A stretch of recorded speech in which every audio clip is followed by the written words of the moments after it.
নমস্কার, বাংলার মুখ চ্যানেলে আপনাকে স্বাগত জানাই। বন্ধুরা, কিমি কাটকারকে মনে আছে? টারজান গার্ল হিসেবেই অধিক পরিচিত ছিলেন তিনি। তাকে শেষবারের মতো পর্দায় দেখা গিয়েছিল সেই 1992 সালে। তারপর পর্দা থেকে স্রেফ গায়েব হয়ে গিয়েছেন তিনি। 80-90-এর দশকের সেই হট নায়িকা এখন কেমন আছেন, কি করছেন জানেন? জানাবো। ভিডিওটি শেষ পর্যন্ত দেখুন। চ্যানেলটি দয়া করে সাবস্ক্রাইব করুন।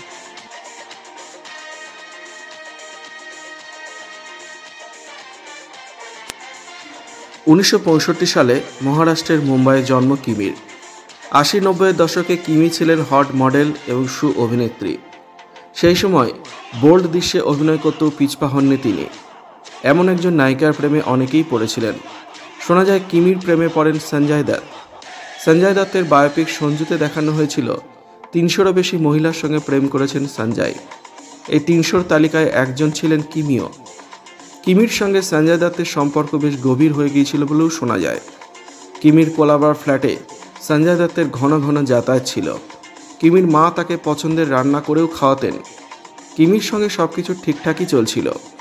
এরই মাঝে রিচা শর্মার সঙ্গে পরিচয় হয় সঞ্জয়ের, আর রিচার জন্যই কিমির সঙ্গে সম্পর্ক ভেঙে ফেলেন সঞ্জয় দত্ত। এরপর কিমির জীবনে আসেন অনিল কাপুর। অনিল কাপুর ফিল্মে আসার আগে থেকেই বিবাহিত ছিলেন।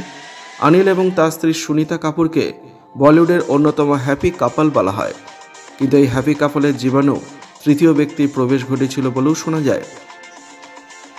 এমনও শোনা যায় তাঁদের সংসার ভেঙে যাওয়ার উপক্রম হয়েছিল কিমির জন্যই। অনিলের স্ত্রী সুনিতা একেবারেই এই গুঞ্জনে প্রথম দিকে কান দেননি, কিন্তু একবার ফিল্মের সেটে আচমকাই হাজির হন তিনি। অনিল কাপুর এবং কিমিকে ফিল্মের সেটের একটি আলাদা ঘরে একসঙ্গে দেখতে পান সুনিতা। এরপরই সন্তানদের নিয়ে বাড়ি ছেড়ে চলে যান তিনি।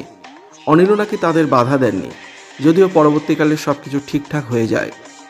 কিমিকে জনপ্রিয় করে তুলেছিল 1985 সালের ফিল্ম অ্যাডভেঞ্চার অফ টারজান। হেমন্ত বীর্যের বিপরীতে তিনি মুখ্য ভূমিকায় অভিনয় করেছিলেন। এরপর মেরে লাহু, দরিয়া দিল, সোনে পে সুহাগার মতো ফিল্মেও অভিনয় করেন, তবে এগুলি বক্স অফিসে তেমন প্রভাব ফেলতে পারেনি। 1991 সালে হাম ছবিতে অমিতাভ বচ্চনের সঙ্গে অভিনয় করে ফের নজরে আসেন তিনি। অমিতাভের সঙ্গে কিমির ঝুমা চুমা দে দে গানটি ভীষণ জনপ্রিয় হয়েছিল সেই সময়। তবে খুব বেশি দিন অভিনয় জগতে থাকেননি তিনি। তাকে শেষবারের মতো 1992 সালে হামলা ছবিতে দেখা গিয়েছিল। তারপর যেন আচমকায় হারিয়ে গেলেন এই হট নায়িকা। বর্তমানে কেমন আছেন, কি করছেন কিমি কাটকার? বর্তমানে অস্ট্রেলিয়ার মেলবর্নে রয়েছেন কিমি। 1992 সালে কমার্শিয়াল ফটোগ্রাফার এবং অ্যাডভার্টাইজিং এজেন্সির ফিল্ম প্রডিউসার শান্তনু সোরেকে বিয়ে করে মেলবর্নে চলে যান তিনি। তাদের সিদ্ধার্থ নামের একটি ছেলে রয়েছে।